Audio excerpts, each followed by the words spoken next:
আচ্ছা, ওকে, তাহলে আমাদের এখনকার টপিক হচ্ছে দ্য ডু হোয়াইল লুপ। হ্যাঁ, তো do while loop is the same as while loop, মানে almost same, except that it execute the loop body first and then check the loop continuing condition. তার মানে আমরা already জানি যদি ব্যাপারটা, তার মানে এই লুপটা যেটা করে যে কন্ডিশন চেক করার আগেই সে নিজেকে আগে একবার এক্সিকিউট করে নেবে, এক্সিকিউট করার পরে ফার্স্ট টাইম এক্সিকিউট করার পর সে তার কন্ডিশনকে চেক করবে, কন্ডিশন যদি ট্রু হয় তাহলে ক্রমান্বয়ে সেটা চলতে থাকবে। আচ্ছা, সো ডু হোয়াইল লুপটা আমরা যে লিখবো তার স্ট্রাকচারটা আমি একটু দেখাই আপনাদেরকে। তো প্রথমে আমরা যেটা করব, আগে আমরা লিখবো হচ্ছে ডু, দেন সেকেন্ড ব্র্যাকেট শুরু হয়ে যাবে। হ্যাঁ, তো এখানে হবে স্টেটমেন্ট, যেটা আমরা বলি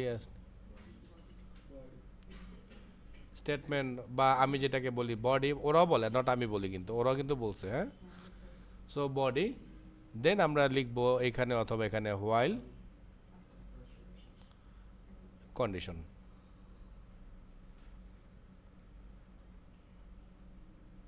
তার মানে কি দেখতেছি, যেটা আমরা যেহেতু জানি প্রোগ্রামিংগুলো টপ ডাউন অ্যাপ্রোচে চলে, ইট মিনস সবার আগে তো এই লাইন, তার মানে তারপরে এই লাইন, তারপরে এই লাইন, তার মানে কি আগেই তো সে রান করে ফেলছে, মানে তার স্টেটমেন্ট আগেই একবার আমাদেরকে দিয়ে ফেলছে, তারপরে সে সবার শেষে এসে কন্ডিশন চেক করতেছে। সো কন্ডিশন যদি ট্রু হয় তাহলে আবার ঘুরবে, মানে আবার রান করবে, আর যদি কোনো কারণে ফলস হয়ে যায় তাহলে এটা বন্ধ হয়ে যাবে।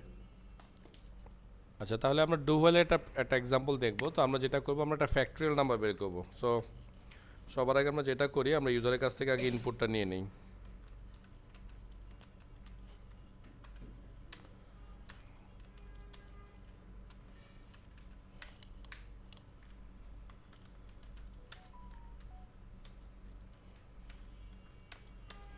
ওকে, সো কিছু ভ্যারিয়েবল নেই আমরা ইউজারের কাছ থেকে। হ্যাঁ, তো প্রথমে আমরা ভ্যারিয়েবল নিতেছি ইন্টিজার ইনপুট ইকুয়ালস টু, আপাতত 0 রাখলাম, না রাখলে সমস্যা হইতো না, রাখলাম না কিছুই। হ্যাঁ, ফাঁকাই রাখলাম, জাস্ট আগে ডিক্লেয়ার করলাম। তারপর আমরা নিব count, count count equals to 1।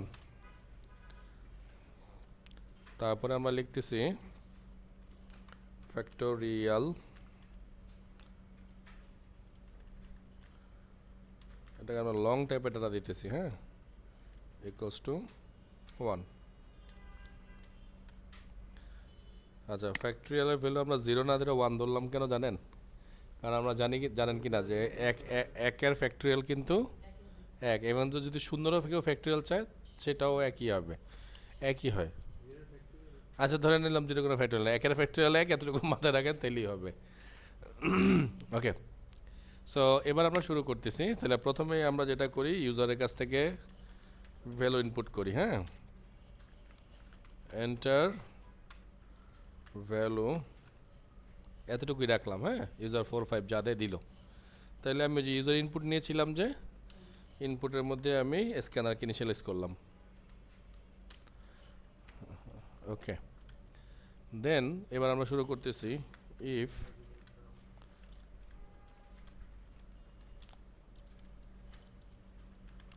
Else, তো আমরা বলতেছি ইফ ইউজারের ইনপুট যদি হয় লেস দেন 0, ইকুয়ালস টু তো লেস দেন, দুইটাই 0 দিলাম আমি। তাহলে অ্যাসার্ট আমি দেবো, কী দেওয়া যায় বলেন তো? আচ্ছা, একটু দেখি তো গুগলি করে 0 ফ্যাক্টোরিয়াল কত আসে। আমার কাছে কেন মনে হচ্ছে 0 ফ্যাক্টোরিয়াল 1।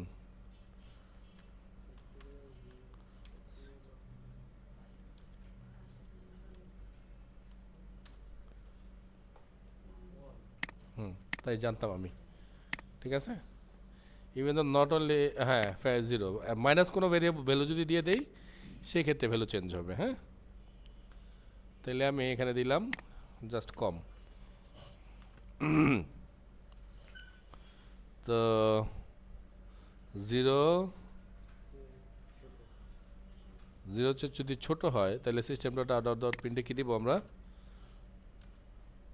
কী দেওয়া যায় বলেন? এন্টার পজিটিভ নাম্বার দিলাম, হ্যাঁ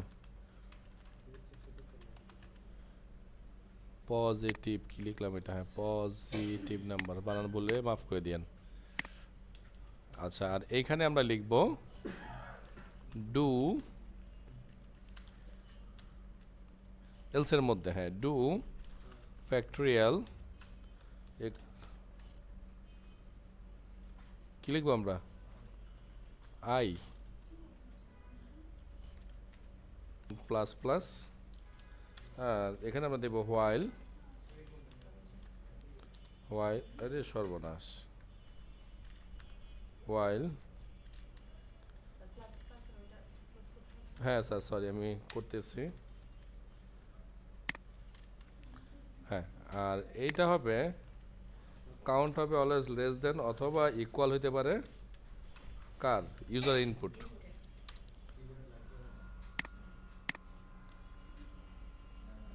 তো যদি এটা হয়ে যায়, আমরা ইফ থেকে বের হয়ে গেছি, তো ইফ এলস, হ্যাঁ বের হয়ে গেছে, এবার আমরা বলবো as out factorial is factorial, ঠিক আছে। সো একটু কমিয়ে দিলাম, চেক করে দেখি কিছু হলো কি না আদৌ। সো আমরা যদি দেই 5 120, আমরা যদি দেই 0 তাহলে 1, আমরা যদি দেই 1 তাহলে 1, যদি দেই 3 6, হ্যাঁ হচ্ছে তো মনে হয় না। সো ডান, ঠিক আছে। এটা ডু হোয়াইলের এটা বেসিক আমি একটা উদাহরণ দেওয়ার চেষ্টা করলাম, এর কি অবস্থা এটা, হ্যাঁ।